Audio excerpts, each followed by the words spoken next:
Tayo po ay nagkakatipon ngayon sa harapan ng Panginoong Diyos upang pagbuklurin si kapatid na Marco at si kapatid na Ella sa pamamagitan ng banal na pagkakasal. Every night a little longer, but I'm always awake. These bones are worn, but they won't break.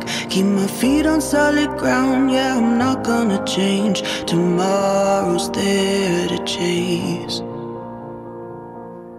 I'm not afraid, I'll make my own. Malaki ang pasasalamat ko sa Ama dahil tayo ang kanyang pinagtagpo. Thank you.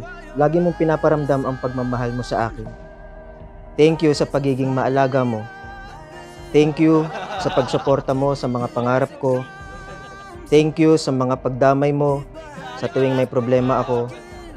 Thank you sa laging pag-congratulate mo sa tuwing may achievements ako. Ang bilis nga naman ng panahon. Parang kailan lang nung pinagtagpo tayo noon. Nagkakilala sa kasal ng ating Kuya June hanggang sa tayo na ang magiging buklod ngayon.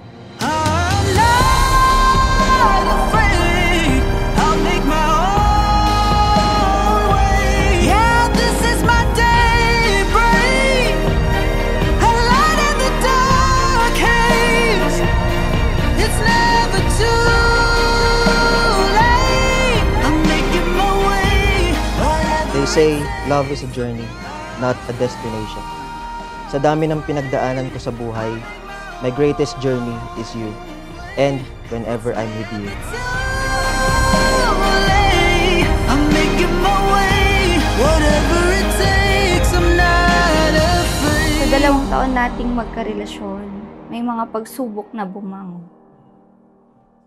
At tipong iiyak na lang, kakatampuhan, mapagod man pero hindi pa rin susuko. Patuloy na lalaban dahil ikaw ang tanging gusto ko at pipiliin ko hanggang dulo. Napakapalad ko, mahal ko, dahil iniregalo ka sa akin na panata ko. Iloob niya na mangyari ito dahil sa tiwala natin at pagsusumamo. Walang paglagyan ng bagabag sa magulo ng paligid.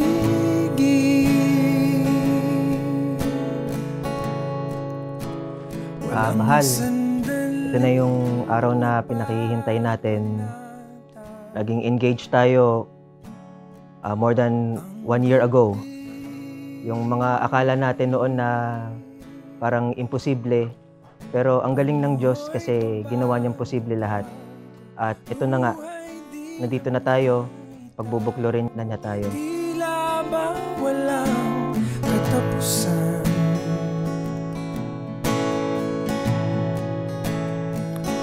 Ang bagyo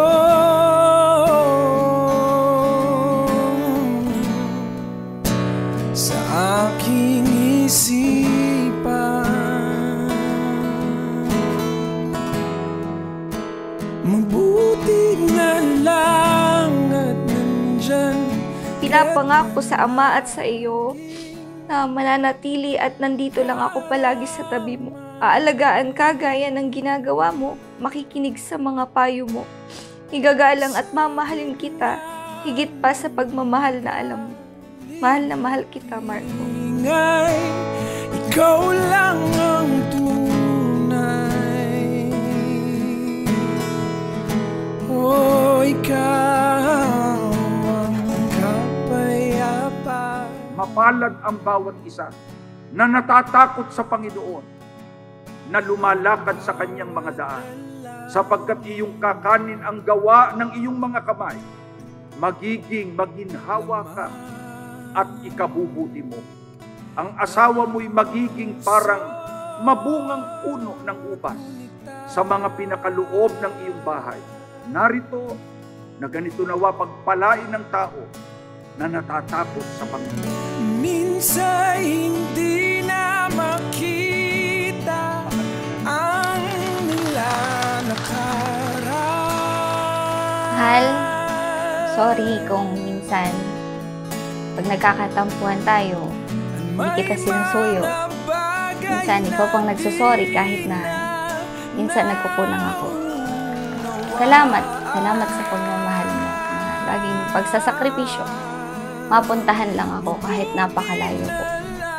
Salamat sa pagmamahal, pag-aalaga na binibigay mo para sa akin.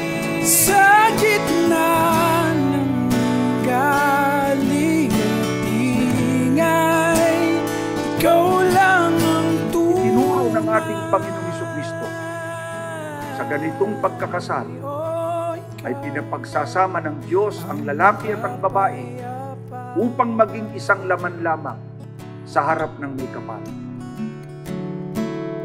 bawat dalangin ko, laman ng puso.